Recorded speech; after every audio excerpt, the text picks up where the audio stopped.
બાપુજી થોડાક રૂપિયાની જરૂર છે. કેમ ભાઈ, તને હજી 15 દી પહેલા તો 50,000 રૂપિયા આપ્યા. હા બાપુજી, પણ એ મારે વેપારીને આપવામાં પૂરા થઈ ગયા. ઠીક, તો હવે અત્યારે તારે કેટલા જોઈએ છે? અત્યારે 50 આસપાસની જરૂર છે. થઈ જાય છે.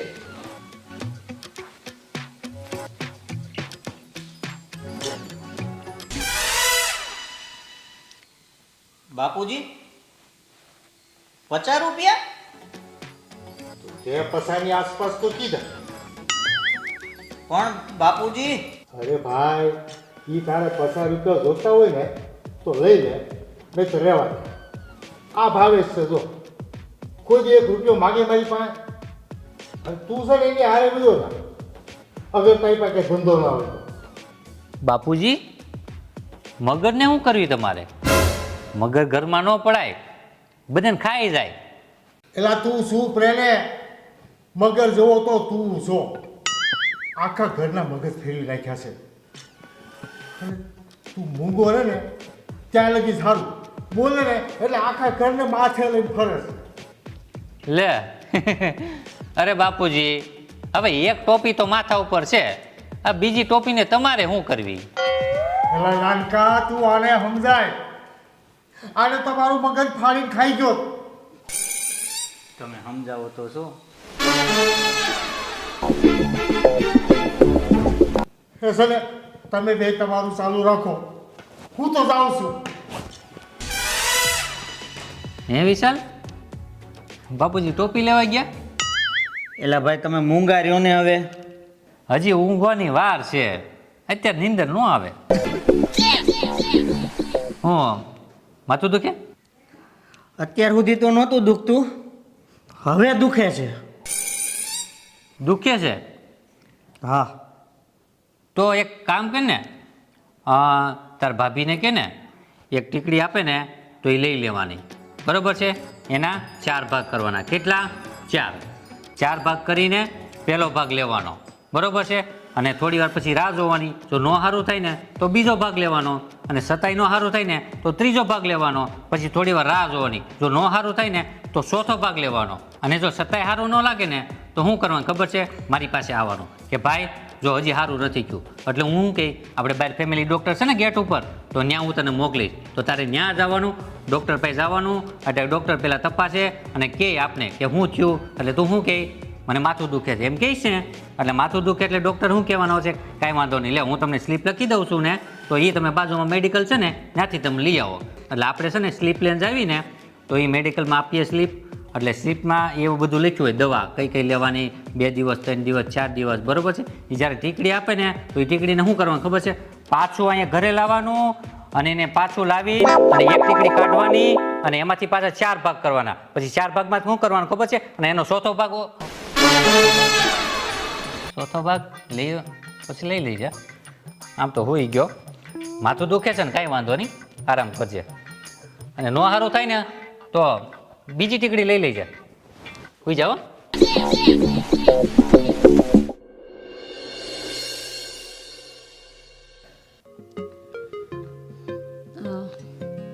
હું શું કહું તમને, આ તમારા ભાઈ શું એક જ જોડ કપડાં લઈને આવ્યા છે? કેટલા દિવસથી એકને એક જોડ કપડાં પહેરે છે. એક જોડી કપડાં નથી લાવ્યા. ભાઈને છે ને લાલ કલર બહુ પસંદ છે, એટલે એકના એક કલરના બહુ બધા કપડાં લઈને આવ્યા છે, એટલે તને એક સરખું લાગે છે. ઓહો, ભાઈનું તો કેટલું લાગી આવ્યું નહીં? જો ને ખાલી આટલું કહ્યું એમાં તો તરત જ એમ ખેંચીને બોલવા લાગ્યા. મારી તો કંઈ પડી જ નથી તમને, નહીં? કેમ, શું થયું?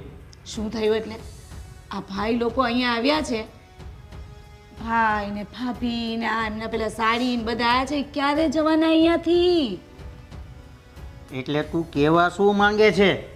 બોલો, બધી ખબર પડે છે છતાંય મારા મોઢામાંથી બોલાવશો? તું ખાલે ખોટી મગજમારી ના કર. જે હોય ને એ ચોખ્ખું કે મને. ચોખે ચોખ્ખું તો કહું છું. આ તમારા ભાઈ જ્યારે જ્યારે આવે છે ને, આ દર વર્ષે આવે ને, એ દર વર્ષે તમારો ને મારો ઝઘડો થાય છે. બોલો, અને ઝઘડા ચાલુ એવા થાય ને કે બંધ થવાનું નામ જ નથી લેતા. તું જે કહેશો ને એ વાતમાં કાંઈ છે જ નહીં. મોટા ભાઈએ તને ક્યારેય આજ સુધી કાંઈ પણ અપશબ્દ કીધો છે? તારી યાર ઊંચા અવાજે વાત કરી છે? નહીં. તો પછી હું કામ ખોટે ખોટી મગજમારી કરે છે? એ લોકો 1 મહિનો રોકાવાના છે. હજી 1 મહિનો? વાહ. હા, એમે તમારા ભાઈને શું છે, ધંધામાં સારું છે એટલે ગમે ત્યારે અહીંયા રોકાવા આવી જવાનું ને ગમે ત્યાં ફરવા જવાનું, નહીં? તને ખબર જ છે કે એ લોકો દર વર્ષે અહીં રોકાવા આવે જ છે.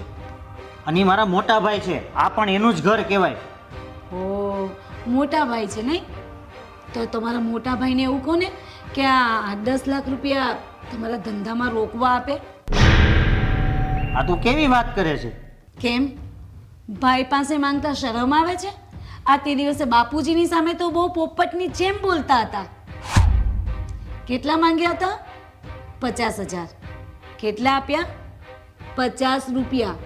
હવે એવું કરો, એ 50 રૂપિયામાં તમે છે ને મને ફરવા લઈ જજો, પછી આ પિક્ચર જોવા લઈ જજો, પછી મને વધે થોડા ઘણા તો એના મને આ ઘરેણા વરેણા ખરીદી આપજો.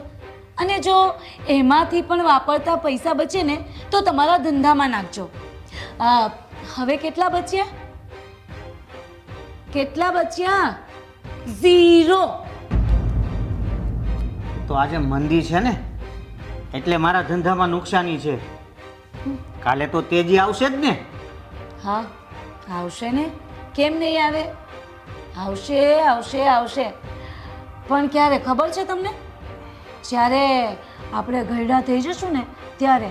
અને આ એક જ આલિશાન બંગલો બચ્યો છે આપણો, એ પણ વેચાઈ જશે ને ત્યારે આવશે. શું કહેવું તમારું? કઈ અક્કલ છે કે નહીં તમારામાં?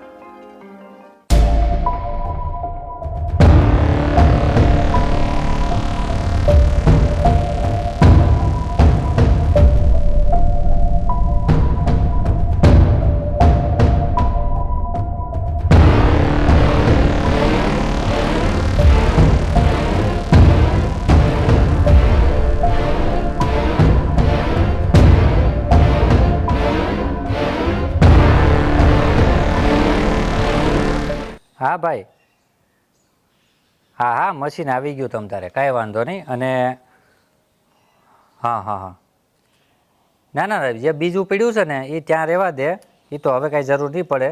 અને આમે શું છે, અમે 15-20 દિવસમાં અહીંથી નીકળશું. ઓકે ઓકે, હા.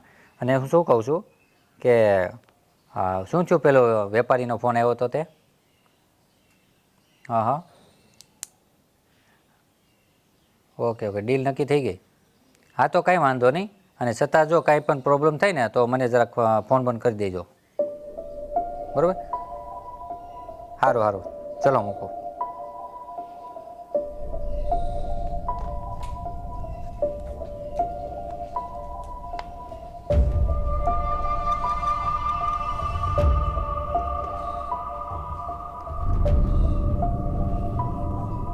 હું થયું?